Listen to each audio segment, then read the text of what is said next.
Okay, we have further guests now. One is already waiting. I'm switching again to English. We have with us C.J. Hopkins. Can you hear us? Hi. Hello. Hi. Great to see you. So we are still, you have been working with Catherine Austin-Fitts on certain discoveries or like thought. You've been exchanging thoughts for a while, as I learned, or I assume. And maybe could you just like introduce yourself so our audience can know like who you are? Yeah, I'm C.J. Hopkins. I'm a playwright, an author, and a political satirist. I run a blog called Consent Factory and a micro publishing operation called Consent Factory Publishing. Mm-hmm. And so you've also been here. Like I see you hold multiple writing awards. Besides others, is in 2002, First of the Scotman Fringe Firsts, and 2004 Best Play of the Arcade Fringe. So that's so you've been like now basically been propelled into like a more intense activity since the crisis started, or have you been always looking at what's been going on, like with regard to the global constellation? Because you've been working also with Catherine Fitts on Austin Fitts on this topic of like the Mr. Global, so sort of who's behind it, who's pulling the strings, basically, or. Yeah. I'll tell you my story a little bit while we're waiting for Catherine to plug in. The awards you mentioned were for a play that I finished writing in 1992, and then in 2002 it was done at the Edinburgh Festival Fringe. The UK production, and that's when it won all of the awards and got all of the attention. I was mostly just a playwright at the time, and that play was my first finished play. And even back then, I mean, that play was written shortly after the fall of the Soviet Union. And what I was really wrestling with in that play, among a lot of other things, but what I was really wrestling with is the new world that we had entered. I thought it was probably the most historic development of my lifetime. It was the end of that. The way I saw it was the end of that last major ideological conflict. And basically, at that point, we became a single ideology world. We became a global capitalist world. And even in that play all those years ago, 30 years ago, that's when I started wrestling with it. I was a playwright for a long time. I kind of stopped writing plays. I sort of finished with what I wanted to do in the theater. A few years ago, I wrote a novel, kind of digging into the same territory. And then in 2016, I started writing the political satire, the essays that a lot of people know me for now. I started that shortly after Brexit happened and the Trump phenomenon began in the United States.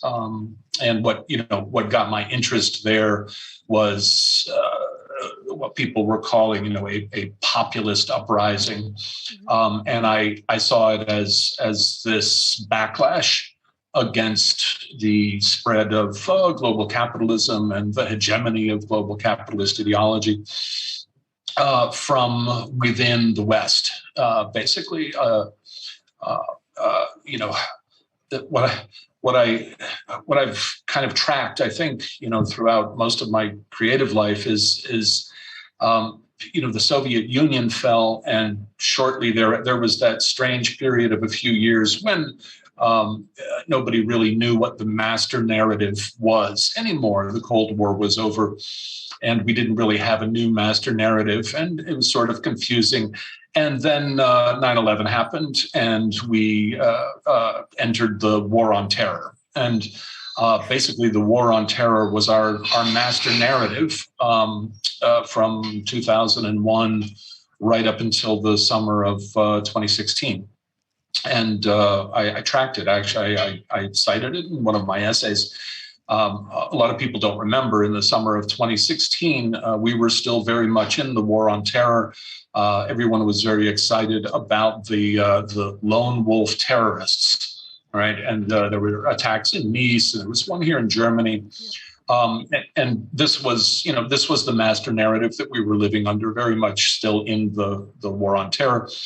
And then it changed in the course of a month. They basically turned the War on Terror off, and they turned on what I call the War on Populism, and the whole master narrative switched.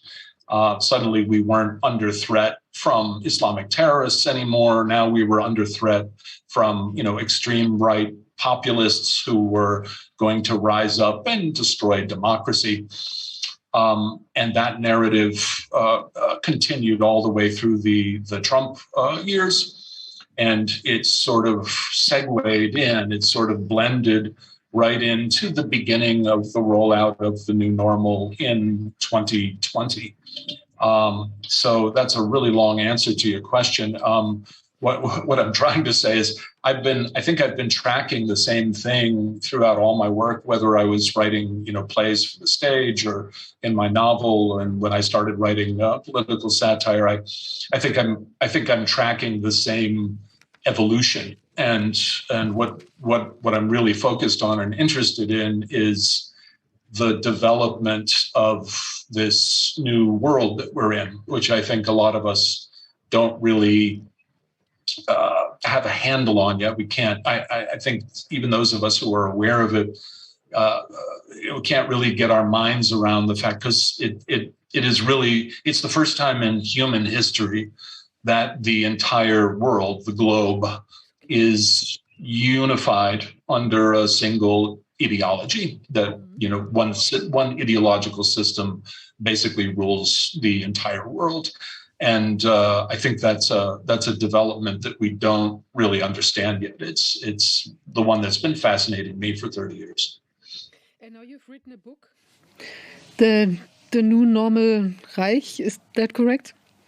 The Rise of the New Normal Reich. Yes, mm-hmm. It's my third collection of these essays. It's political satire and commentary. Sometimes I get more serious. I try to be funny because I'm basically a satirist, but I do get serious and theoretical from time to time. Yeah, the Rise of the New Normal Reich is my essays from 2020 and 2021. Mm-hmm. I mean, shall we? I don't know if Catherine is on her way, or shall we already start? Maybe she's there. Oh, she's there. Okay, great. She's she's there. Can you see me? Hello? Not yet. I can't see you. Can you see me? Can you see me? No, we can hear you. Ah, okay. Let's see. You just would not believe what's been going on around here. Lower left, Catherine. Okay, wait a minute. Now you can see me. Yeah. Hello there. Great. Oh, Hello. my deepest apologies. It is so wonderful to see you. We've been living in internet wonderland here. Anyway, how are you? Yeah, we're all good. It's Good. It's good to see you. It's good to see you.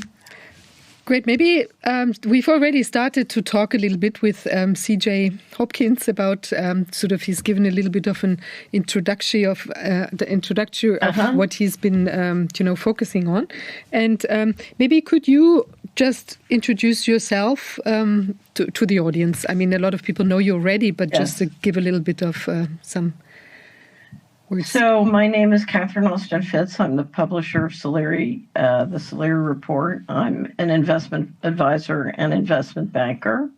And my great interest is understanding money and understanding money in a way that helps us each individually and then collectively live a free and inspired life. I'm very interested in freedom. And one of the things I was trying to do during the first Trump election in 2016 was maintain my state of amusement. And I did that by discovering C.J. Hopkins. So I don't know if you've read his essay books on American politics, but you could laugh so hard. One point I realized, I better shut the blinds because my neighbors, they see how hard I'm laughing and stomping my feet, they'll question. Anyway, so one thing led to another. And of course, when I moved to the Netherlands, I realized CJ's in Berlin, and we started to communicate. And I said, come on up to Stavoren and come sailing. And I tried for a long time, CJ, to talk you into coming. And then you did. And so we had, so he had this idea that we would have a conversation about, who's really running the planet and why are they behaving this way? And so that's what we did. And I invite you all back. We should all go back out on the sailboat and start talking about, okay, how do we really shake things up? That's true. We have a video of this conversation of yours that Oval Media produced. And it's going to be it's going to air after the session today. So wonderful. So, and people can see that, then it's I think 40 minutes or about an hour. So it would be great if maybe you can give us a bit more hints who's running the show. So, I've spent my whole life trying to figure that out. And I have to confess, a lot of times I'll say, I don't know who's running the show. And that's why I have a nickname for the committee that runs the world named Mr. Global. And it was inspired by a cartoon or a sort of comic strip that used to happen by a firm I worked with in London. And they had a little picture of a man whose body was shaped his body was a planet, the sort of planet Earth. And he had these little sick arm and legs, and he flew around the world in this big plan, smoking a cigar and ordering people around.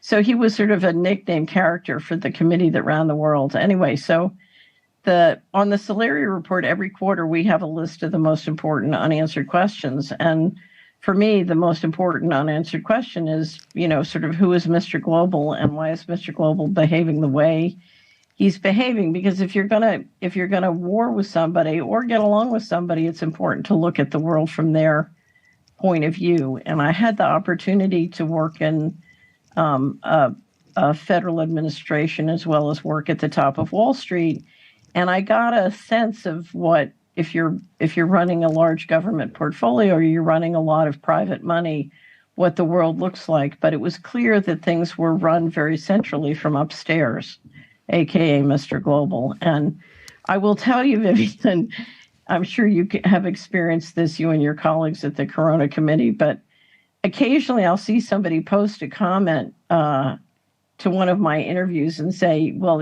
she's lying because she says she doesn't know who Mr. Global is, but she knows she does. And I realized then nobody understands how bad it is that we're running a whole planet with the vast majority of the people, even at very high levels in the financial and government world, not quite being clear on how the governance system is. And I think, step one to real solutions is saying we need sovereignty, we want sovereignty, and it is ridiculous that we should live on a planet and the governance system be secret. I have been doing a lot of research into sovereign immunities and what's up at the Bank of International Settlement, and I'd love to talk about some of my theories about what's going on at the very top of the financial system. Mm-hmm. But the reality is, the governance planet on this, or the governance system on this planet is a secret. The financial system is a subsection of that governance system. And it's absolutely ridiculous that we can't know, who it is and how it works. And I think it is essential we bring transparency to it, which is why I really appreciate CJ and Oval Media's efforts and of course the efforts of the Corona Investigation Committee, because that's what you've been, I feel like you've been on Mr. Global's tail for quite some time now. Yeah, I hope we're like starting to breathe down his neck. Yeah, but I think you are. I think you are. We just heard something about discussions in the single big states, like in US or like in Russia, and we got the impression that there is not one state, but that there are different interests in all those states. There is not one government, but there are conflicts in all those states. In US, and there are conflicts in Russia, and there are conflicts in other regions of the world. So it's just simplifying having US there, Russia there, or China there. And it's very interesting to look into the conflicts on the national level. And there are international companies who are in conflict with each other, competing each other, the data guys and the pharma guys, and so there are so many different interests. I would like to understand all these. Perhaps you can tell us something about you. You're interested in the financial level, but they all have to exchange with some financial means. So they all have to deal with finance. Perhaps you have more insight in those conflicts. So I think of money as a wonderful mapping tool. It's simply a way of mapping out what's really going on. You know, if you in America, if you turn on the TV set on Sunday and they say, "Oh, you know, here's what's happening in Washington," well, it's all complete nonsense, because if you're looking at how they're whacking up the money in the budgets, something completely different is going on. So I learned as a young child, to really map out the money and see how the money worked, because it was a way simply of mapping out what the real politics and power, you know, how the power lines really work. Because one of the things I'll tell you, the little secret sauce, and CJ and I discussed this in the documentary, is if we were free to run the economy in a way that optimized freedom and you know, sensible economics, you know, there's a great, you know, the amount of wealth that could be created on this planet is far greater than what is now, because tyranny and central control are unbelievably expensive. You know, so I would argue that the biggest industry on the entire planet is controlling and manipulating people, including creating the kind of divide and conquer that you just referenced. And it's in every industry, it's in every state. You know, it's in many, many companies. Divide and conquer is a control tactic, and it's a tactic that, you know, needs tremendous investment and huge operations if you're going to run a planet on a centralized basis under tight secrecy. And although I will say this, you know, one of the advantages we've had since the corona pandemic started is, you know, Mr. Global is starting to show a little, you know, or at least his immediate minions are coming more out of the closet. And now, you know, one of the great things about the last 2 years for someone like me is now all sorts of really smart, intelligent, capable people are showing up and helping. So, you know, I look at the Corona Investigation Committee, and what I see and hear is the cavalry. So, I you know, let me bring up sovereign immunities, because that's one of the things I've been on the trail of. Everybody here, I think, knows what the Bank of International Settlements is. Well, I mean, maybe for the audience, could you just give a few words for that? Okay, so let's look at what the model of governance has been on planet Earth. If you come to most countries in the Western world, you have a legislative process, you have a democratic process that collects taxes and allocates the fiscal resources. But then you have a monetary authority which allocates and manages the monetary policies and the currency, which is more often than not controlled and owned by private bankers. So you have this balance of power between the electorate and the central banks. Mm-hmm. Now, the central banks since 1930 have shared a central bank of central banks called the Bank of International Settlements in Geneva, Switzerland. And that bank has been first and foremost, it's presented at a policy shop where central bankers meet generally once a month and coordinate, make sure their policies make sense and they're coordinating with each other. But it also has the ability to facilitate deposits and transactions and money management and essentially investment mechanisms, including gold globally, and to do all of that behind complete sovereign immunity and complete secrecy. So essentially, working through the Bank of International Settlements, the BIS can facilitate deposits, transactions, securities, data, gold and precious metals. Think of it as potentially the premier money laundering operation in the world. And but the Bank of International Settlements is operated behind sovereign immunity. And increasingly, we've seen steps to extend that sovereign immunity first to what's called the systemically important institutions, both banks, insurance companies, and payment systems, but also now innovation hubs around the world, which are designed to facilitate central bank digital currency. I believe you have all seen the video that we've shown of the general manager of the Bank of International Settlements, Augustine Carsten's, explaining in 56 seconds in 2020 that central bank digital currencies will give the central banks central control of how money is used and where it can go and what it can do. So they have the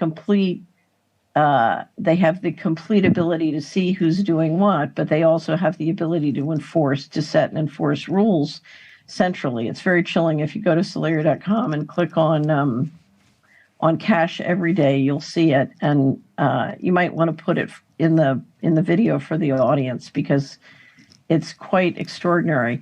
Beneath that video is a video of Richard Werner, who's the top academic scholar on central banking, who explains that he was told by a top European central banker that, of course, the goal is to chip us, put chips in our hand to allow us to transact. So it's literally the mark of the beast system.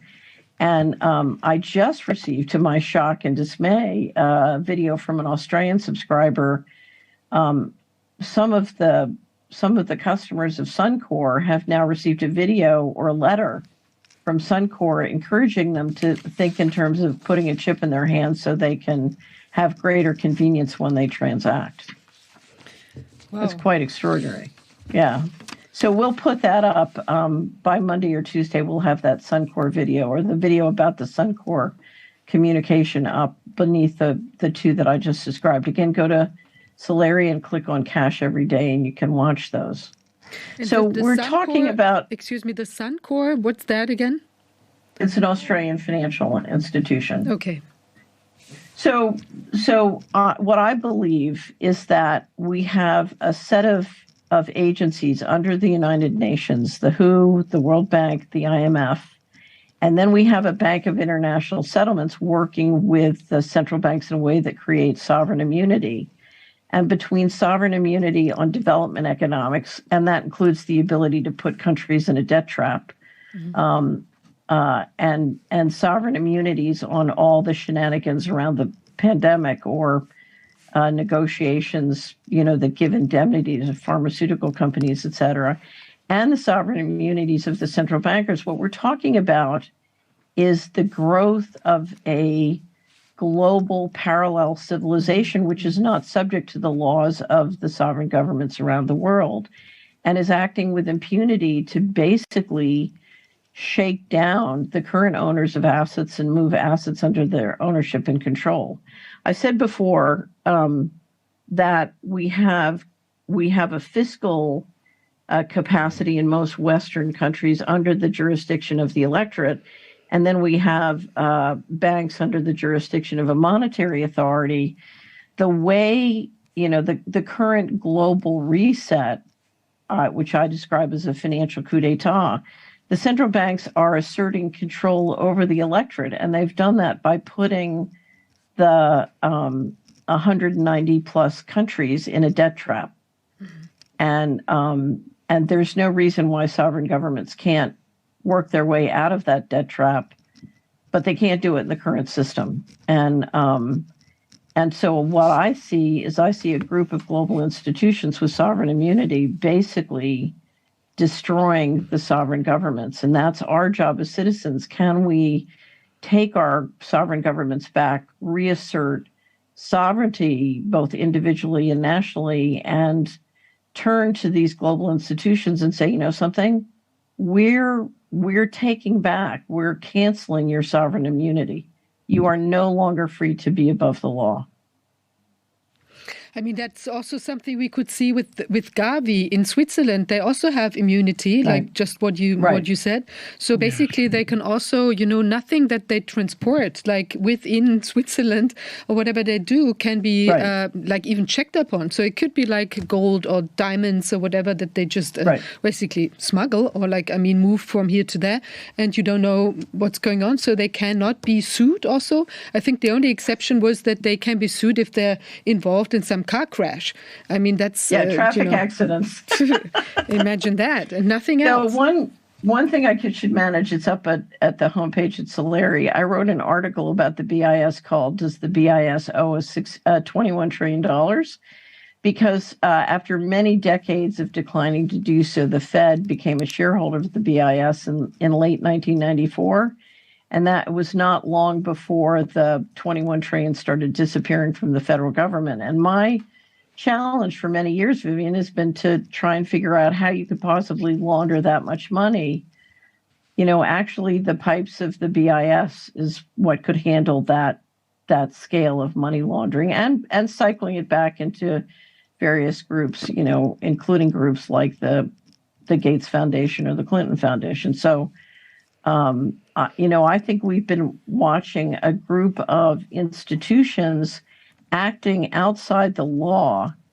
And it's my contention, and I'm not an attorney, so this is going to take a lot of work and research, but it is my contention that the extension by the BIS of sovereign immunity to the systemically important institutions, banks, insurance companies, payment systems, and the innovation hubs is outside the law, and they can be prosecuted, and that sovereign immunity can be withdrawn. What do you know about cooperation between Russian oligarchs or Chinese oligarchs and other oligarchs in the world? Is there a network over the national structure, or do you think this is structures on the level European, US, Russia, and so on? Is it separated, or do they work together? So I would say increasingly for the last 20 years they work together, but there is competition. And of course, one of the things they like to do is use the governments to protect them against risk and provide, so the government is a huge financial pot of both appropriations and debt and credit capacity. So as we saw in the financial crisis, or we saw in the pandemic, the billionaires made a fortune on the pandemic. So, you do something, it's called disaster capitalism. You do something that causes the value of real estate businesses and assets to go down on a temporary basis, and you can pick them up cheap or just pick up their market share cheap. The same thing is going to happen this winter, I think, on energy. I don't know if you saw the head of the EU say the other day that their goal was to flatten the curve on energy prices. And the use of the term flatten the curve was very distinctly organized and clear. But she said flatten the curve. Now, when you flatten the curve on energy prices like that, you're going to put a whole lot of businesses in a world of hurt or out of business. Same with real estate. And you're going to be able to have, that's going to be an enormous shopping spree on both market share and companies and assets. So the smart money is going to pick up a lot of invaluable assets for cheap. Terrible. Yes. So it seems to be like, what exactly does he mean with like flattening the curve? Like, how would that work? She was, at the time, she was talking about implementing policies, a cap on oil and gas prices, or some kind of cap. I haven't looked at the proposal, but she was talking about implementing a cap that would keep the prices low during peak demand by lowering the demand during peak times. Is my understanding of what it meant. But the use of flatten the curve was clearly highly scripted.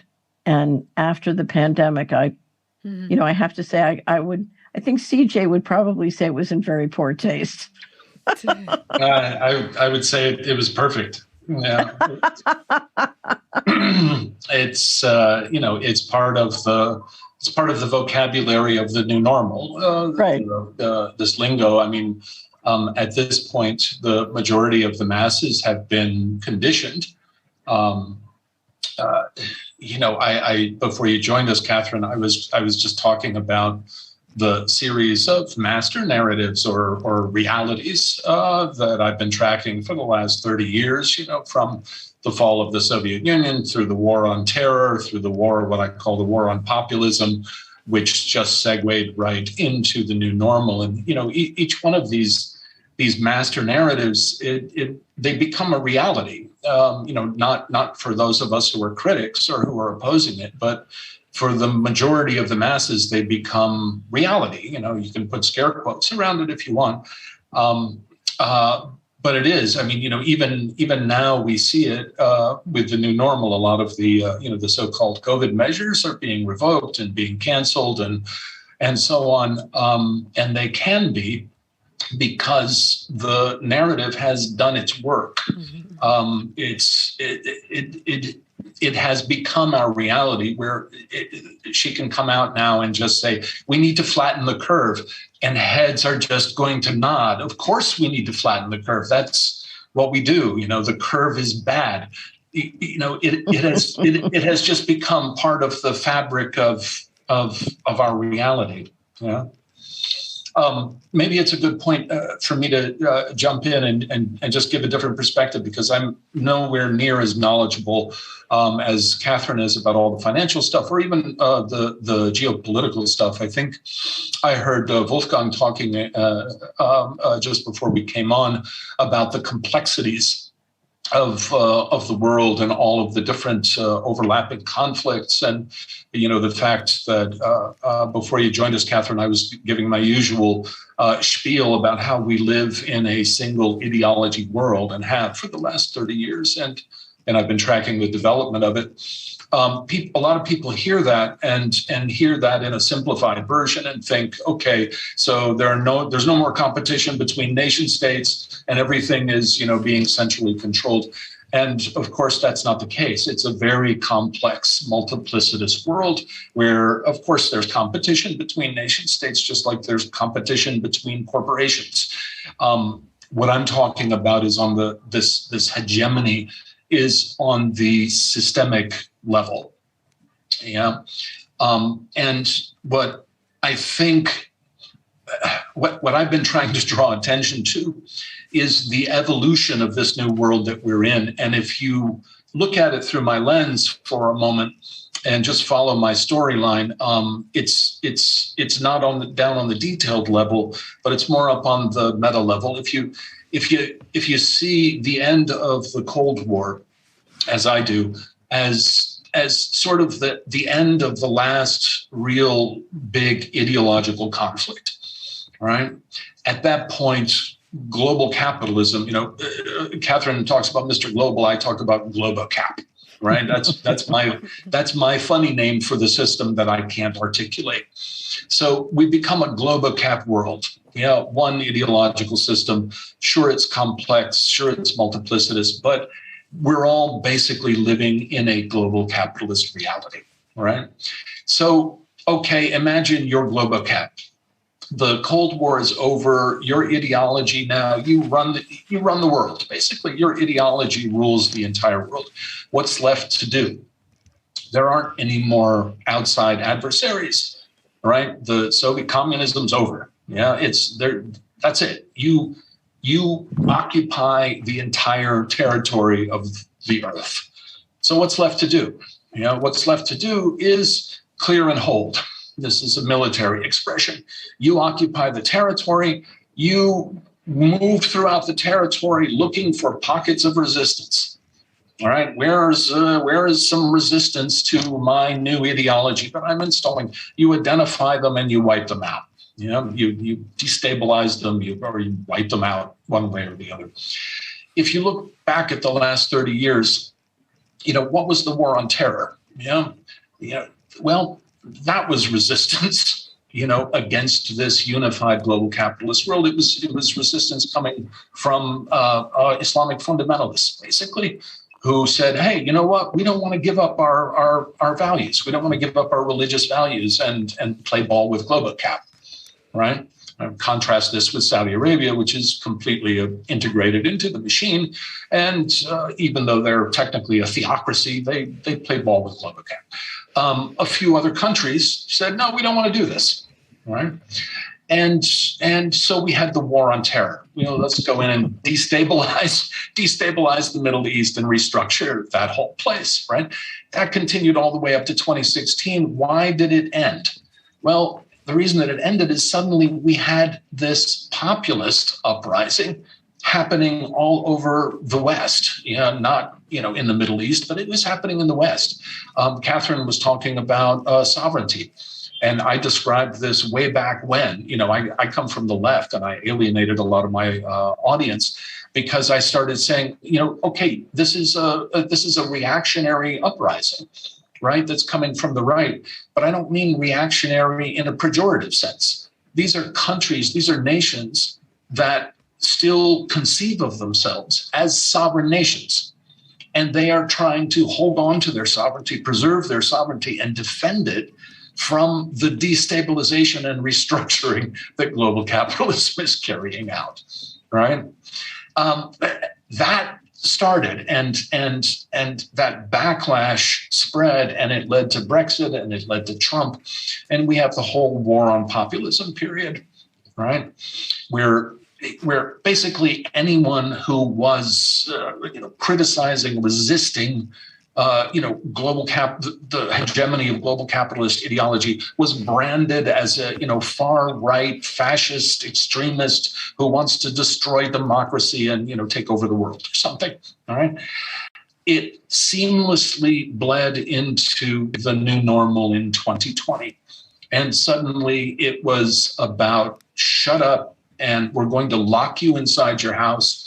And if you go outside without permission, the police are going to come and beat you and arrest you.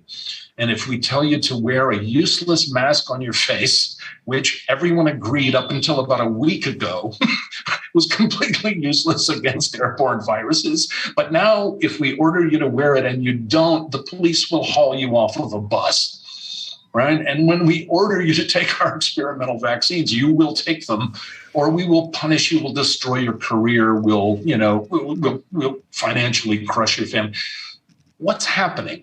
Well, what I see is the natural evolution of this globally hegemonic power system, which has no outside adversaries anymore. It's the only thing left to do is to evolve into a more and more totalitarian form, because any resistance against the system is now an insurgency. It's all internal resistance. And that's what I'm watching. I'm watching the system that we all live under evolving into a more and more totalitarian form. It's happening in all these detailed ways. Catherine's enlightening a lot of people about how it's happening financially. I think it's incredibly important. Other people are working on the details of, I saw a little bit of Matt Barrett talking about, I forget what it was, but a lot of people are working on the details. What I'm trying to do is maybe focus a light on the larger, broader evolutionary arc to give us some context for what's happening.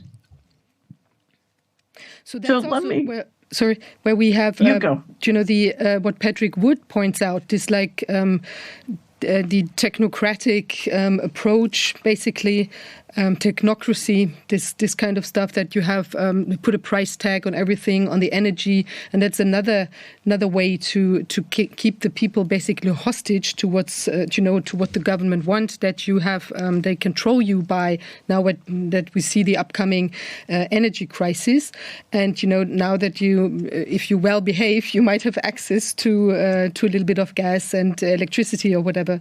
So that's also going in that direction. Maybe food shortages. So it's another way of controlling, another means of controlling people. Yeah, and I think control is the key, because again, if you imagine our system, imagine Mr. Global, imagine GloboCap as an occupying force, just like an army occupying a territory, right? Except this time the territory is the entire world, right? What is there left to do except establish greater and greater control in order to maintain your system and to try to wipe out any form of internal resistance to your system? And it doesn't matter what the nature of that resistance is, whether it's Islamic fundamentalism, whether it's Christian fundamentalism, whether it's nations that are simply trying to preserve their sovereignty. The nature of the resistance doesn't matter. Any resistance to the system is an internal threat, and the system has nothing else to do other than solidify and increase its control. There is another dimension when you say the system. The system needs force. They need military. They need police, and they have to rely on police and military. How can they make sure that they can rely on citizens that wear uniform? How can they do it? Just paying them well? Is it enough? Do you think they will shoot their own people? They will do it for all over the world? I think it's very difficult to let people shoot each other and to pay them for this. I think the role of military and the role of police is a key role if they want to do what they want. And we have to think of that. We have to make those people who wear uniforms now aware of what a big, big power they have if they don't obey, if they don't do such criminal things. So I think we should discuss this too. If I can, Catherine, if you let me just jump in, I'd love to jump on that, and then I'll let you go, Wolfgang, because I think you're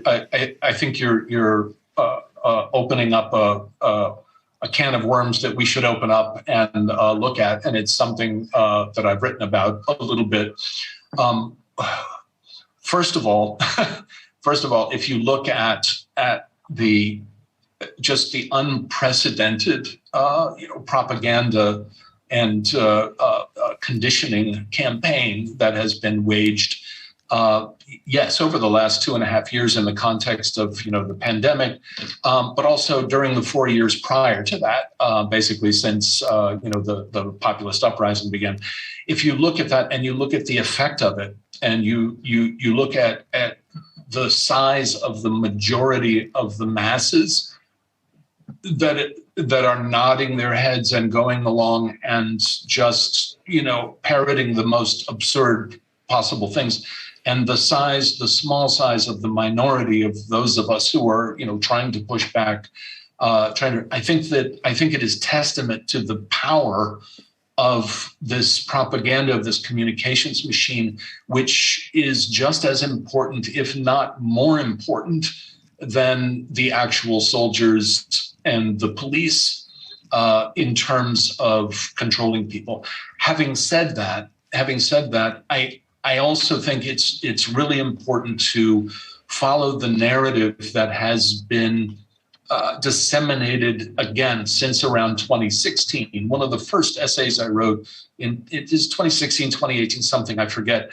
It was called The War on Dissent, because I saw very dramatically the way the establishment's communications were switching and specifically demonizing any form of dissent, any form of criticism, so that if you are now a critic or a dissident you're no longer really a political dissident. You're no longer someone with a political argument or a political critique. You are an extremist. You are basically, no different than a terrorist. You are either insane or you're a conspiracy theorist, or there has been just this ongoing intense campaign to demonize anyone pushing back against the official narrative. And part of the reason for it is so that when the police start cracking heads, when they start running over people with horses, as they did in Canada, right, in Ottawa, when the police get violent, they can depend on the majority of the masses to think, oh, good, the police are protecting us from the terrorists, from the extremists. So it all folds together. I'll let you get it, Catherine. Okay, so I have to tell you, I disagree with you. It won't be the first. It's not the first time, right? When you watch our documentary, you'll see lots of heated discussion by CJ and me. I want to step back and I want to talk about two things. One is the central banking model, and the other is the control grid. Because I think, we want to have as much empathy for Mr. Global as possible. If you're Mr. Global and you're running the planet, and it's 1989, you have a major problem. And the major problem is you're going to have to do a reset. There's no way you can globalize the economy. Now, let's go back. For 400 to 500 years, the Western world has been on a central banking warfare model where essentially the central banks print money and the military intelligence agencies make sure that people take it. And they've been able to swap paper that they print out of thin air for oil and gas and labor. And that's part of the debate we're seeing with the commodity producers around the world. They don't want to play that game anymore. But a decision was made to globalize the economy. And when they went forward with the Uruguay round of GATT and the creation of the WTO, you can't play that game anymore because you were subsidizing the Western world by raping the third world. Mm-hmm. But once you globalize, you're getting everybody into the same basket. And not only getting everybody in the same basket, but you're putting all of Asia in a basket. They're phenomenally productive. And now you're going to put tremendous strain on resources, as they want to move up and join the European sort of level of comfort in life. So you have to do a reset because the model you've been working won't work anymore. And the question is, how do you get the populations in the Western world to go along with it? So that's problem number one. How am I going to do the reset? Problem number two is they've made very clear that they want to become a multiplanetary civilization.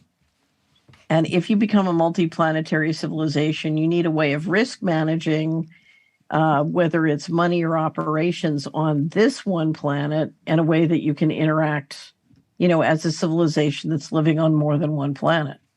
And so there is a push for some kind of sovereign one planet governance that can be reliable for risk management. Now, that gets very difficult because for 50 years, we have promoted massive amounts of secrecy. The secrecy has gotten worse and worse.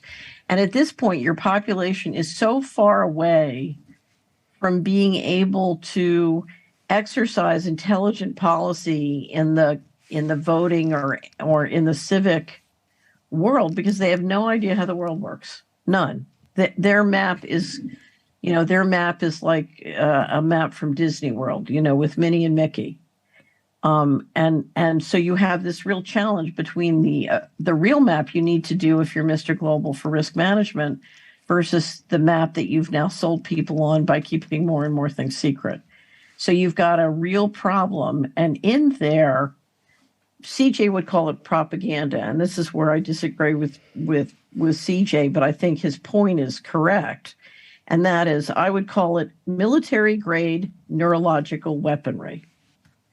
The Western populations have been subject to massive amounts of mind control. It's not just propaganda. It's not just pressure. But we're talking about a control grid, which represents a significant investment And I divide it into three lines. One is the financial nuts and bolts.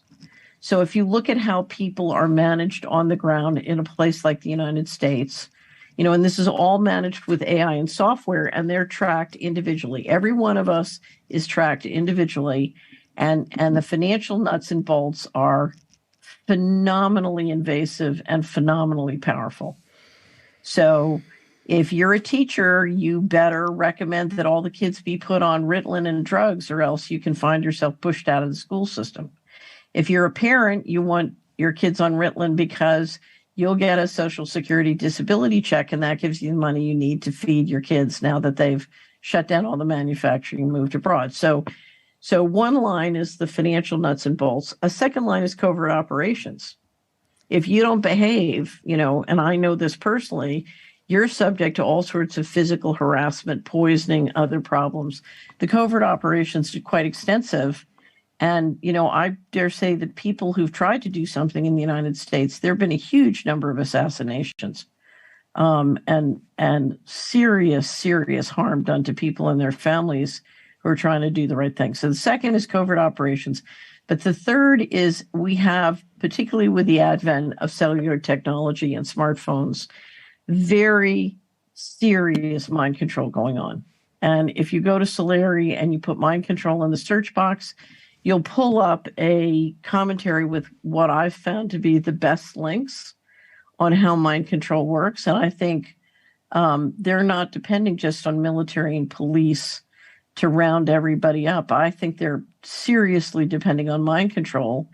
And the pandemic has been very, very supportive of their enthusiasm about their investment in mind control. If you go pull up that commentary, again, go to Solari, put mind control in the search box, pull up a commentary. It's called Mind Control Tactics Used on Young People, Children and Young People, and Everyone Else. At the very bottom of those links are two lectures, one by Charles Morgan and the other by Dr. James Giordano, one at the War College, another, both are to military, and they're basically on neurological weaponry. And I first got onto this because when I became an investment advisor, I discovered that my clients were being targeted by people who market financial fraud using this kind of technology. And I ended up having to try and protect them from it. And it's extraordinary because if they use this successfully on the phone, on the internet, you can literally have a very intelligent, educated person who wants to spend, wants to invest in an investment that has a 100% chance of losing all their money, or they have, they're buying something at 20% more than they would buy it if they were buying it at market. So they're making completely irrational decisions that make no sense, even though they're a highly educated and sensible person. And that's when I realized, okay, on the Solari report, I've really got to cover this because this technology is using to market consumer products that are a complete waste of people's money, to market financial fraud that's going to lose them a tremendous amount of money, and to get them entrapped into online gambling, get them entrapped to online porn, get them entrapped into all sorts of activities that also, they can end up getting a control file. If I can get you addicted to porn and then migrate you to a website where there are underage actors, bam, I've got you on a felony rap and I've got all the evidence. I can prove it, and it's very economic. So if you want to get a lot of control files on people for political reasons, one of my questions has always been, is that one of the ways that help them steal the 21 trillion? So I would say a lot of the behavior you see of people going along is they don't know how. They don't know how to fight City Hall, and they are subject to massive amounts of entrainment technology and subliminal programming. And that's something I think that we as the people who are fighting for freedom have never wanted to look at, in part because it's so scary. I don't know if you've ever talked on the Corona Investigation Committee to any of the targeted individual groups. But these are groups who've been targeted with electronic harassment and this kind of technology, and they're very knowledgeable about it. It's very real. So, but how does it? How would it work? Do you think, like, for instance, it's like on the news that you have like subliminal messages or something like that, or yeah. So one of the things, one of the ways we know that something makes sense is we resonate with it, and what it does is it gets you to falsely resonate. So I'm going to tell you the story of one of the times I got tricked, just so you get. I'll use myself as the example. So I was at a precious metals conference, and I had read stories of analyst conferences that Enron had done. And if you looked at the behavior of the analysts, when I read the stories, I said, I bet they were using entrainment technology. And I had entrainment technology used on me on the phone, but I had never seen it operated in a conference setting. Mm-hmm. And this was my first experience. So I walk into the ballroom, and I had a client call, so I was late. The speech had already started. And I opened the ballroom doors, and I got a wave of this fabulous feeling. What the scientists who understand this, and I'm not one of them, say is the entrainment makes you feel good, and that opens you up, and then the subliminal programming, influences you. So I walk into the ballroom, and I feel this wave of just unbelievable pleasure. And I said, I think they're using entrainment technology. I need to be really careful. So I went over and sat down to an entrepreneur who was part of the gold group that I was part of. And he has a very successful business in New Jersey doing auto parts. And he's exceptionally grounded. And I said, I'm going to sit next to him. He'll keep me grounded. So I sit down, and I'm taking notes. And the whole time I'm thinking, I got to stay focused. I can't lose my focus because they're using this entrainment technology. And I was taking notes, and I forgot to sort of hold my mind. And suddenly I dropped my pen, started clapping, and turned to the guy next to me and says, "Isn't he wonderful?" And I'm looking at my hands, and I'm saying, he's not wonderful. What he's saying makes no sense. I don't like the guy. Why am I clapping and telling the guy next to me that he's wonderful? He's not wonderful. And I realized, oh my God, they tricked me, and it was astonishing. Anyway, so let me finish the story. So we go through the speech, and everybody's clapping, and they're just saying he's wonderful. So the next speaker is George Tenet. This is right after he left the CIA. And he gets up and he says, the problem on 9/11 was we weren't coordinated, and so we need this new legislation to make sure all the intelligence agencies and enforcement agencies can coordinate. And so in the prior speech, they had taken questions because, with this technology, they felt they had such a friendly audience. So Tenet finishes, and his speech is complete, in my opinion. I just couldn't disagree with him more. So I thought, okay, I stood up, I walked to the microphone, and I said, Mr. Tenet, my name is Catherine Austin Fitz. Of course, he knows who I was. He flinches. And I said, can you explain why the Air Force stood down 4 times on 9/11? And he turns, when I tell you, he turned exactly the color of your sweater, Vivian. It was beautiful. It's beautiful on you, but it was not beautiful on him. And he made a mistake. In politics, you're always taught, if you get a question you don't want to answer, just segue, do a non sequitur, and answer the question you wish you'd gotten. But apparently he hadn't gotten the training. And he said, dripping with sarcasm, well, my dear, perhaps you didn't notice I was the head of the CIA. Maybe you should ask the head of the Air Force, thus destroying his argument about coordination and cooperation, at which point about 1,500 precious metals investors stopped thinking he was wonderful and said, he's scared. What's the problem?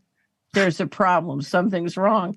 And I had several dealers tell me several weeks later that they sold more precious metals on that one question because everybody realized, there's a real problem in the system. Anyway, so that was my first experience of having it in a conference setting, and I've experienced it since then. But it's so powerful because here I am. I have experience with this technology. I know it exists. Because of the litigation and harassment I had to deal with, I I did a lot of research about it. And even I literally, with letting go of sort of focusing my mind in 10 seconds, I completely got tricked by it and started clapping and saying a guy was wonderful whose speech I didn't like and who I don't think is wonderful. It's strong. It's very important that we speak about such things. Absolutely. We have to learn all those tricks. We have to know them. Right. We have to show, this is number 9, this is number 10. All the tricks, you can give them numbers and we play with this. We have to learn them. I think it's very important. So let me make a suggestion. There are 3 resources at the Solari which can help. That first one is the one on mind control, and it includes the interview I did with the first one I did on entrainment technology. I was focused on financial applications, but I would certainly recommend the James Giordano and Charles Morgan on military grade neurological weapons. The second is I just did an interview with Ulrich Goniger on control and freedom happen one person at a time, and it's an overview of how the control grid works. The last one, which is subscriber content in Solari, I did a 12-part series, including with my attorney, called Deep State Tactics 101, where I literally walked through an encyclopedia of all the tactics that I dealt with over 11 years when I was litigating with the Department of Justice. Because, whether there were legal tactics or financial tactics or physical harassment, covert we ran through all of it, including when I was in Washington, they used electromagnetic weaponry on us and low-grade biological warfare. That's where I first started to learn about low-grade biological warfare. I was poisoned 8 times. So, it would be very, very helpful if you have those sources you just told us about. If you could take them down, that we make a list and put them on our homepage. Absolutely, that would be great. Okay. And then the only list I know about such things was from Schopenhauer. Right. He made a list about the heuristic tricks. He called it heuristic. It's the art to be right, to win a discussion. And right. he made a list of all those tricks, how to do it. And I found it very helpful as a politician to know those tricks. So I could just say, this is trick 17 you play with me. But maybe that's I'm sorry, Catherine, I interrupted. No, you go. I was just going to say, I you started by saying that you disagree, and I haven't heard the disagreement. So I don't think the problem is propaganda. I think the problem is military grade neurological weaponry. Yeah, I think we're dealing. How about both? It is both, but in a million years they could not get away with a pandemic just based on propaganda. Well, let me tell you another story. No, I don't think I've ever argued that it's just propaganda. They've been playing with mind control for quite a long time. Right. I'm not as knowledgeable about all the stuff that you were just talking about, but I think it would be silly to deny that it's going on. I mean, they were dosing people with acid and playing with cult leaders back in the 60s and 70s, and that was just the beginning of it. I mean, anyone who's dug into MK Ultra and all of that, it's all documented. Why wouldn't they be still developing the technology? I think my point has always been that even if we've identified all of these technologies and somehow disabled them all, there is still a power. They could still do what they're doing without all of these technologies. Maybe not as efficiently, maybe not as in such a targeted way.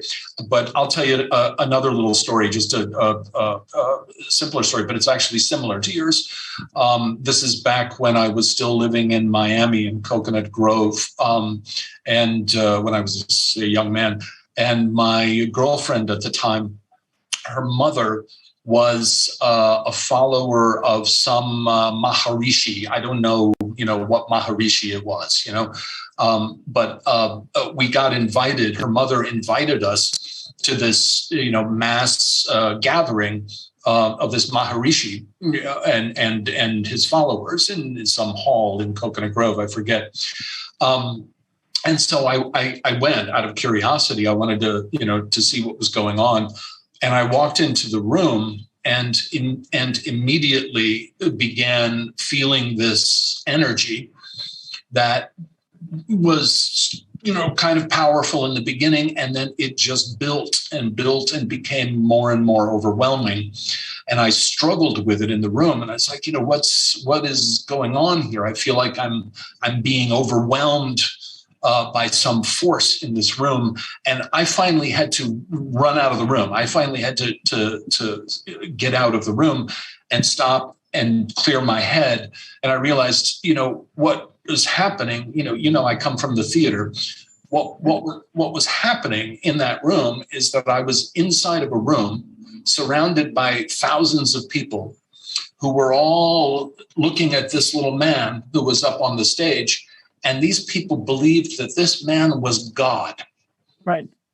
And just, who knows, maybe there were also machines being used, but just the power of the human collective. Oh, yeah. Those thousands of people all believing and acting, not just believing, but behaving and acting as if this man, were God incarnate sitting up on the front of the stage. The power of all of those people is what was overwhelming me and what I needed to get away from. Right. And to me, it was just a huge lesson, both artistically and politically for me. In essence, it's the same thing that an ensemble of actors does. When we see a piece of theater or a film and you think, oh, that was such a brilliant performance. Why is it such a brilliant performance? It's because these actors completely gave themselves to this fictional reality. Right. So let's step back and talk about how the control grid works. Could I ask one more question, or one question, because I find this overwhelming. I mean, what both of you just said. But is it how does it not affect everyone? So I mean, what's then different, with you and CJ and maybe us as well, that we don't give in to that, or we get into a fight and flight mode, or when we are exposed to something like that, because that we still can see what's going on and we're not sucked into the narrative. What's the difference? What's the I don't know, reflects the mechanism that protects us? Or so I don't think there's a more important question, I know, and so I think this is an excellent question. I don't know the answer. I can tell you the patterns that I've experienced. And you really saw this working in government in Washington. And that was that some people, we live in a culture which is very hyper-materialist, but some people had a real cultural and spiritual grounding that represents authentic values.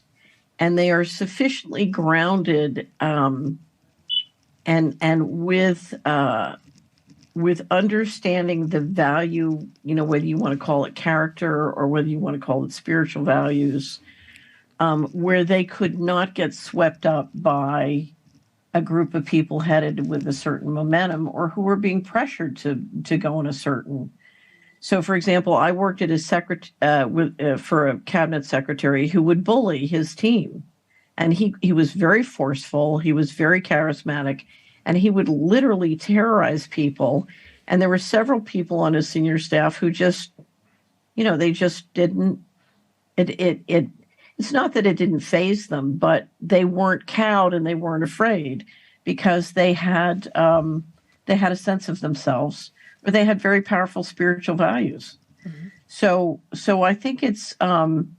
And it's not one type, but it's people who are capable of, if you've ever studied Rupert Sheldrake's concept of morphogenic fields, mm-hmm. they are capable to hold something, a thought independent of the field.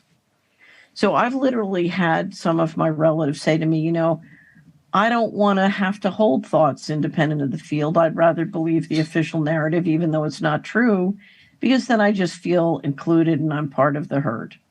So mm-hmm. they prefer to go along because it's more comfortable. They feel uncomfortable. If you've ever been around CJ, what you know is he can hold a separate uncomfortable thought, for a long, long time.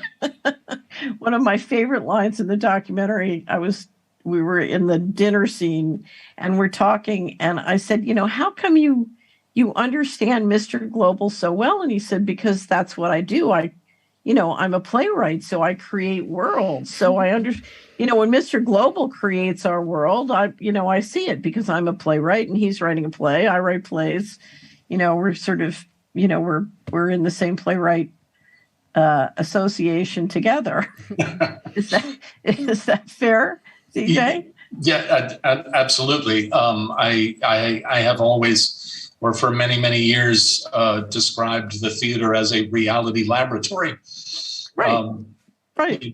It's I don't want to get into a long digression about the theater, but basically the theater came out of shamanism and out of religion and what have you. Churches are still reality laboratories for a lot of people who go to church. That's where the theater came from.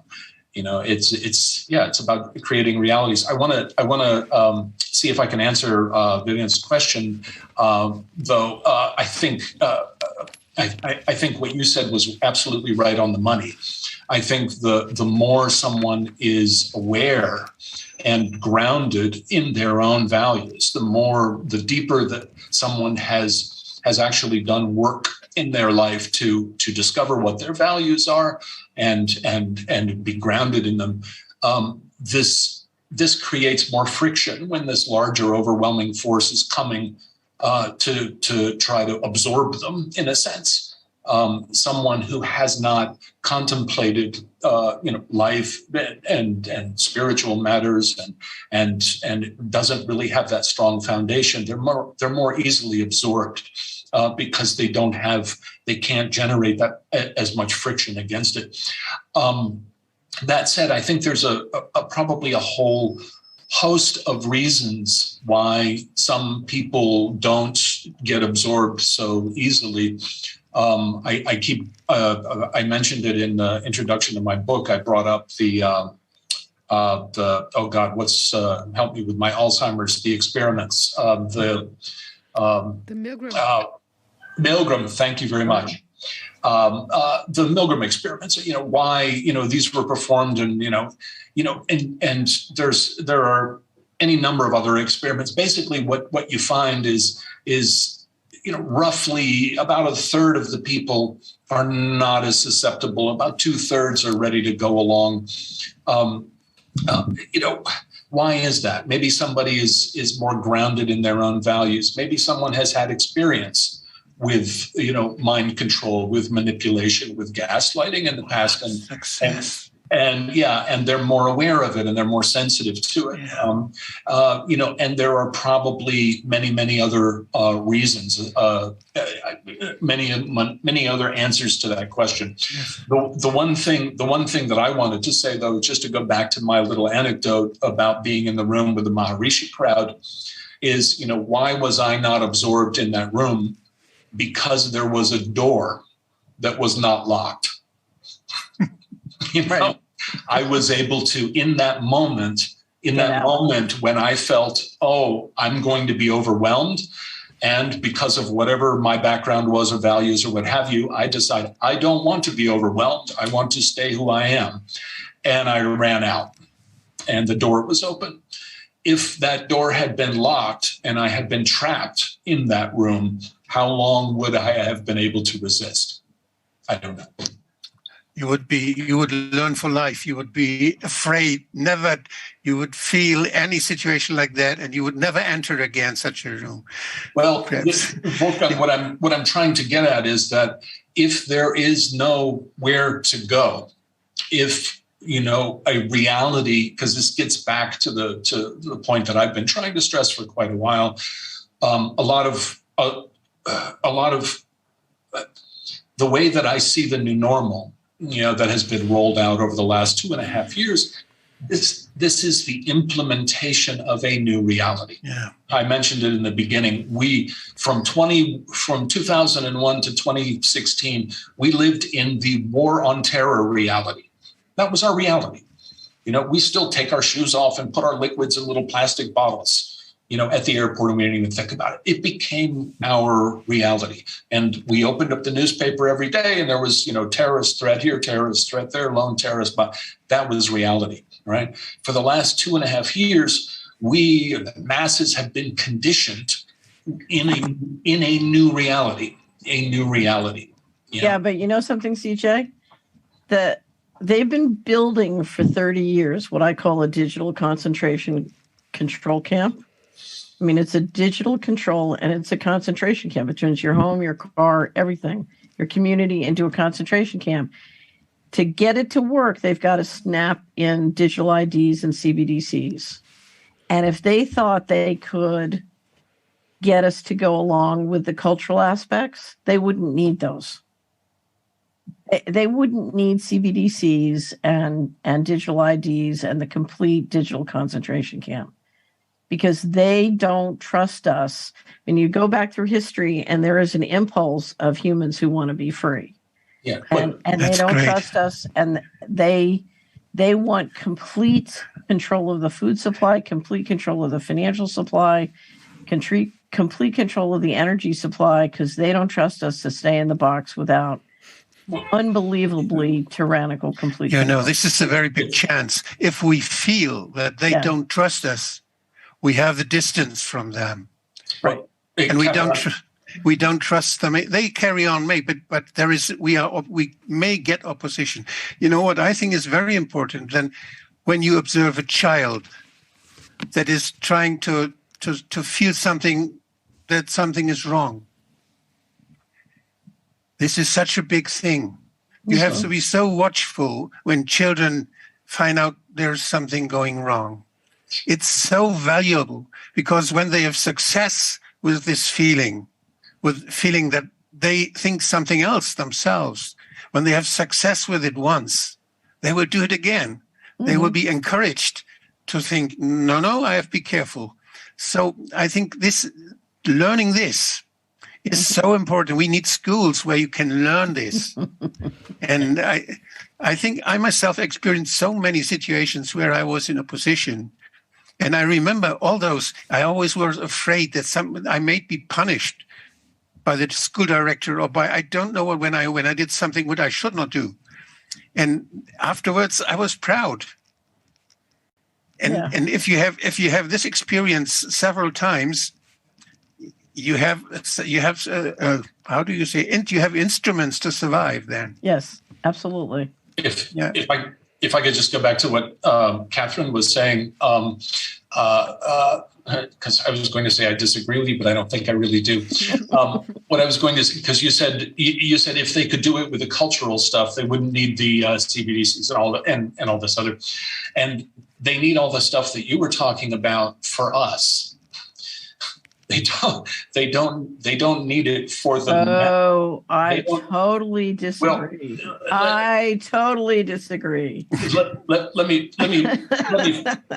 finish though. Okay, I will. It's think of our experience over the last 2 years. Think of the majority of people who are just willing to go along with whatever narrative was being pumped out on any given day, even though they changed it the next day and turned around and reversed themselves, whatever. It was still just official narrative. All right. There is a large mass, I believe, a majority of people who will absolutely do that without any other technologies. The problem is there's about a third of us that won't.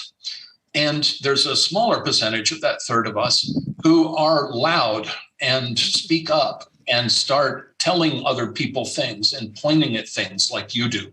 And like I do. And we make trouble, and we get inside of people's brains and we create doubt, right? They cannot rely on just the cultural stuff. The cultural stuff is not sufficient, to control the entire territory. But it doesn't mean that it doesn't achieve what it achieves. I think it gets them about 2/3 of the way there. I think it gets it about 10% of the way there. I think the discussion we are just having is the most important discussion. It's topics where we can learn, where we can really have knowledge, and that we can learn to see the situation, recognize situations where we can. I think it's possible to learn it and to train it. Maybe let me challenge Catherine just a little bit. I wish I could remember this guy's name. He just put out a tweet, and I just mocked it and made fun of it. He's the guy. It's Nathan Robinson, I think. He's the editor of leftist magazine. Lives in Brooklyn. He's one of the I forgot the name of the magazine, Culture something. Anyway, he's just like the archetypical, Brooklyn, liberal leftist, whatever you want to call him. The state of New York just revoked the mask mandate on the public transportation. And so Nathan pumps out his tweet, and this is, September 9th, 2022. This is happening. Nathan pumps out his tweet. It's like, okay, the state of New York is now, going along with the far right extremists and encouraging the far right extremists to infect everyone with COVID. This is not an idiot. This is a really intelligent, educated guy, who. No. I contradict. No. I'm sorry, but he's not stupid. This is not a stupid person. This is an intelligent, well-educated guy who on September 9th, 2022, is pumping out this tweet. And my question is why?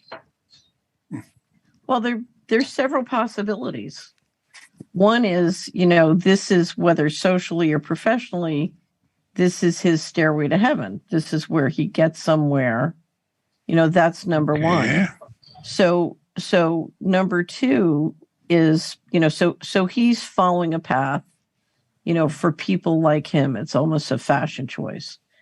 But the other thing is, my guess is, and I know nothing about Nathan, my guess is he can't fathom the real system that's going on. He literally can't see it. He can't fathom it. And he wants more than anything to desperately feel safe, and therefore denying the existence of the fact that there are people trying to kill him is something he feels, he would rather not know. So he doesn't want to fathom evil. He doesn't want to fathom psychopathy, because he wants to enjoy his life and he wants to feel safe. And as he enjoys his life and feels safe, he needs a pathway to perform and be successful. And he's on one of those pathways, sort of socially or politically or economically, which will work for him. He's, and if you can print money and pay people like Nathan to do that, you can get millions of people doing that because it's financially successful. I take it a step further. I think you're absolutely right, Catherine, but I take it a step further. You could show Nathan, I'm sure Nathan has seen all of the actual data on the virus and, the non-efficacy of masks and, and all of this. I'm certain of it. I would bet a lot of money on it. And you could show him any amount of, data and supporting information and what have you wouldn't make a bit of difference.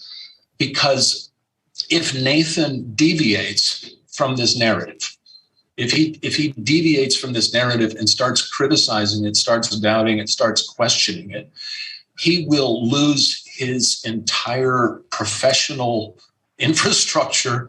He will alienate himself from his entire social circle, and he will become ostracized from the reality that he lives in and become utterly alone. Right. Utterly alone. And whether he processes that consciously or not, that fear is there. That's the boogeyman. Just call him and tell him that he would not be alone. Well, but here's the thing. He wouldn't be alone because he'd be with us, but we're monsters.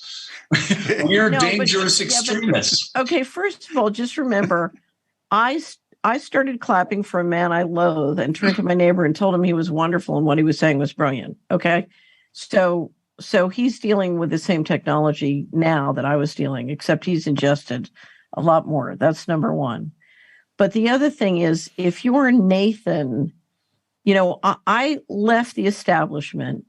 I had a Rolodex of 5,000, the most important, powerful people in the United States, and I got dropped by every one of them in 24 hours. Okay. And I had to go I had to go it completely alone for many, many years. But I was sure I could do that. And I was sure that that was the right choice for me because I had faith. Okay. And, different people can have different things. My favorite line from scripture is faith is the substance of things hoped for, but not yet seen. And I believe, and I was trained because I was trained by the people at the very top of the financial system, we have the power to invent our world. Just like you're a playwright and you can invent a world. I had been trained by the best and the brightest within the United States to believe I was part of a group of people. I was part of a tribe, and we had the power to invent our world. And we did invent our world. We invented the world for everybody, right? And so I had the skills and the training and the attitude, but I also had the faith, that I wanted to live in a world worth living with. I didn't want to live in a world which to me was sort of psychopaths out of control. And I was willing to, to be completely alone for years if that's what it took, because I believe I can invent my world. And I believe that that faith is the substance with which you create worlds. Now, not everybody Nathan doesn't have that. It's too overwhelming for him. He wasn't a portfolio strategist dealing at the top of Wall Street and Washington who had the perspective or had the map. But you know something? We can give Nathan that perspective and map. We can teach him that he does have the power to invent his world. And there are a lot of other people, not just offensive, unattractive people like you and me, CJ, people Nathan would really like and bond with whom he can invent his world. He won't be alone. Catherine, this is probably where we do disagree. It's or sort of because I don't think we can help Nathan from where Nathan is now. And Nathan, if you're listening, it's Nathan in scare quotes at this point. It's just any Nathan. The Nathans of the world. Those Nathans, here's what I believe. I don't believe, you first got in touch with me after I wrote my Covidian cult piece. Right. And this is kind of like dealing with someone who is in a cult I don't believe that we can talk Nathan out of where he is or show Nathan any information that will get him out of where he is. But I do believe we can be there when that crack opens up in that reality and Nathan looks outside. We can be outside waiting and say, Nathan, it's okay. Come on out, Nathan. Here's what we can do now, and here's what we must do now. And that is we can appreciate that Nathan is a human being. He is a sovereign human being. He has values. He has rights. And he deserves our empathy, because we must not let Mr. Global take away our empathy for our fellow man. Yeah, it's absolutely.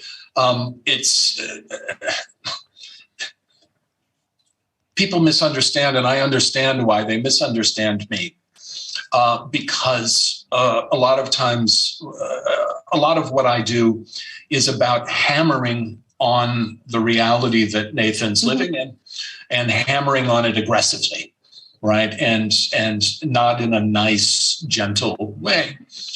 But I am actually doing that out of empathy. I'm doing that because ultimately I believe that Nathan and I are no different. I believe we are both the same human beings that you're talking about. And I think if I can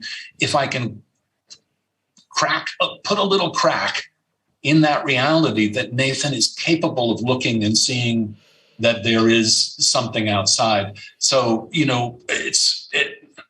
sometimes empathy isn't about, sometimes empathy requires tough love. Right. I totally agree. But I don't, as the human race is being debased, I don't want to participate in that. I want to give Nathan options. The more of us who do what we do, if we can build options like Nathan should use cash every day. If we can get Nathan to use cash every day, he's going to start to migrate to the right team. So the more we can find solutions and give Nathan options to extend and expand his freedom, I for one am willing for all the Nathans in the world to join the fight for freedom. I think I just have a slightly different perspective on it, Catherine. I think a lot of the solutions that you put out there for people, I think those solutions can be grasped and are grasped by people who are looking. There are a lot of people out there. There are a lot of people out there who just left the room, just left the Maharishi room. And they're like, okay, I just left the Maharishi room. What do I do? Sorry very much. I have to leave the room now because I have an appointment with a group. So it was such a great talk with you. I would like to repeat it, and I would like to continue once. It was wonderful to talk to you. We won't Thank you very you. much. Bye-bye. Thanks so much, also. Can I ask you one thing, like how large the crowd of, say, psychopath or sociopath, people who are maybe not capable of empathy, do you think are involved now in this whole game that we're seeing? So my guess is that 2 to 5% of the global population lacks empathy. That doesn't mean that you and I would necessarily, or psychiatrists would necessarily diagnose them as psychopath. But when they get control of critical control elements like the central banks, they then create a culture which learns over time that certain kinds of behaviors, which I would describe as psychopathic, are successful. So you get this problem where if you're a politician, if you promote financial responsibility, no one will vote for you, and so you don't. And so you get psychopathic behavior catching on, and millions of people behaving according to psychopathic models without them necessarily being psychopathic, because it works, and that's how the way things are. Mm-hmm. It was very interesting. I was at a Christian revival with a wonderful minister who I was taking her spiritual warfare class, and George W. Bush came in by monitor, and the whole Coliseum sort of stood up clapping for him, including my minister. And I said, wait a minute, she used to work at the DEA. And I said, there's nothing about Bush family or Clinton family narcotics trafficking that you don't know. And you just jumped up and clapped for him. You never jumped up and clap for me, and I'm risking my life and my fortune and everything else to stop their narcotics trafficking. And she said, but he's a winner. And I said, so he's a winner and I'm a loser. And she said, yeah, that's right. So if in America crime pays and the crowd supports the winner, and the winner's the guy who's good at organized crime, you get this perverse model. And that's why, remember when I said we were going to have to do a reset? They knew that we were coming into at least 100-year fundamental change in how you manage the economy and the financial system. And the question is, how do you do that? And if you look at the options, one way to do it is to go to much tighter control. There are other ways to do it where you simply realign the financial system so the environment and living things have a win-win relationship with money, but then you can't necessarily control who's in charge, and you may have trouble with risk management. So they decided to go with a complete control model, and that's what they're doing. But the way it's going, and to implement it, you have way too many of that 2 to 5% who have a real lack of empathy in charge. I hate to say this, having been a high-level government official, there's a lot of feedback from the voting population in support of horrible policies that do terrible damage to other people on the theory that, it makes everybody money.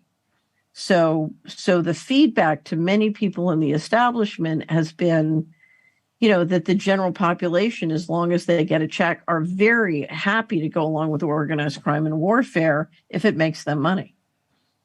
So, where do you think we are in this game now? I mean, do you think they're clamping down on us? Is it or are we? Is the uprising of the people who are maybe now stepping through the door?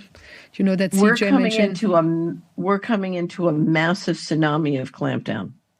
So, and I don't know. Have I ever shown you this, Vivian? My description. So here's the healthcare pedal and here's the financial pedal. They seem to be doing this. So you put the healthcare pedal down, you back off on the financial pedal. Then you put the financial pedal down, you back off on the healthcare pedal, which is where we've been. And it looks to me, depending on what the WHO can engineer with this treaty, they're coming into doing another one of these. And part of this is keeping, you keep people off balance and you keep the frog in the pot despite the water getting warmer. So if you look at what both the financial guys and the healthcare guys are cooking up in the back rooms, they're looking at major new waves of central control that are exceptionally ugly. Now, how and where will the human race push back? Human race is going to push back. And, we're in a situation which is exceptionally organic. In fact, we need CJ to write a play about it. Yeah, maybe you could write the exit script for us. Yeah, no more plays. Well, I write plays when somebody pays me to write plays, but okay. I've got another novel in the works. And I'll keep going with my columns. I think what you were just describing, Catherine, is is right on the money, and it's where it aligns with what I was talking about at the very beginning when I joined the session. It's this movement towards. It's not the totalitarianism of the 20th century. It's a different form. You call it greater and greater central control. And right. It's the same thing. It's technocracy. Yeah. So let me just ask you, CJ, because I'm always willing for things to work out. And we're just in the invention room. So this is sort of a fantasy. If one entrepreneur listening to this said they would be willing to crowdfund it and throw it out there and see if they could raise money, how much would you need to write a play? And it could be an online interactive process whereby we figure out how we write a play that shows how Mr. Global and the thinking class were reconciled to each other around a model of freedom. I wouldn't know how to write that play. Well, think about it. I don't. Well, Catherine, we have to be willing to have a successful result. Well, right?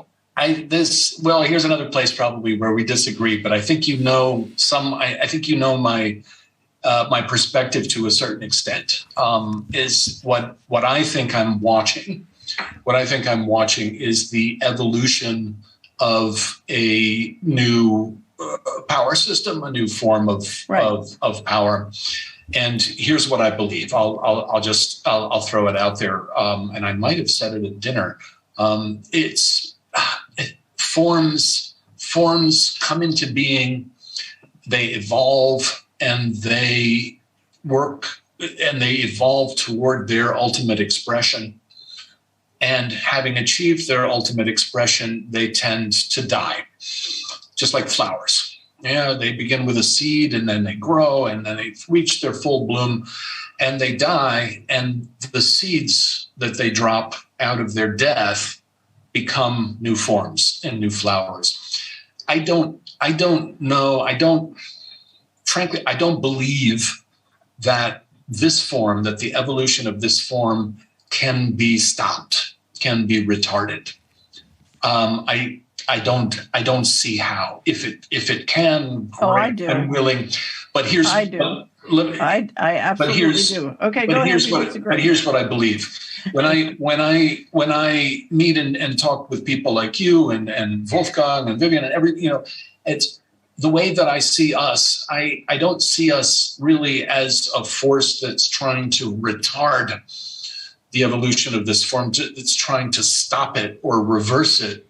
I see us as the seeds that are inside of it that can give birth to the new forms once it reaches its full expression and dies. Right. That's kind of the perspective that I have on this. Right. So the way I would say it is, let the Titanic steam ahead. We're taking a few life rafts and, a few materials and building little arcs and floating away, and let's see what we can get going. Well, it's the way I guess it's hard to express because it's most of us, you can't fight and you can't resist, being consciously aware of, I'm just a seed inside of an evolving form that's going to reach its ultimate expression and die, and then I will be the seed of the new form. You can't, this is not how you fight. You don't fight with that consciousness. But that is nonetheless the way that I see it. I think when you are the evolving form, right, and you feel yourself coming into your full expression, what you also feel is the beginning of your death and the beginning of your dissolution or disintegration, and you desperately try to prevent it. And this is part of this whole evolution towards this greater central control and quasi-totalitarianism, whatever you want to call it. But I don't, I know you have your faith. I have a faith of my own. And what my faith says is, what? All of these forms die. They all die and they give birth to new forms. And it's okay that happens. It's also okay that this form reaches its full expression and dies. It probably won't be fun. Right. It's probably not going to be fun. But in a sense, I think our resistance and our pushback, it's just a distinction that's important to me. It's not, I don't think we're going to stop it, to retard it, to reverse it. I think we're helping it to die and fall apart and evolve into something else. So the way I would say it is, I think my favorite story in the Bible is the story of Gideon. And in the story of Gideon, the bad guys are called the Midianites, and the Midianites kill each other. And my expectation is the Midianites will kill each other. And one of my hopes is we can bring enough transparency to help that process along. Yes. And the question for all of us is, okay, after the Midianites kill each other, how are we going to proceed? And that's what we're doing.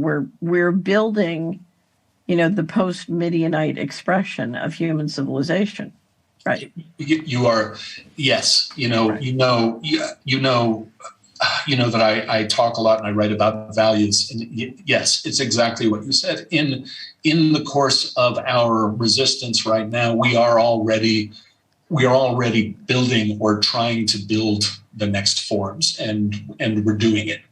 Yeah, right. And we're doing it, absolutely.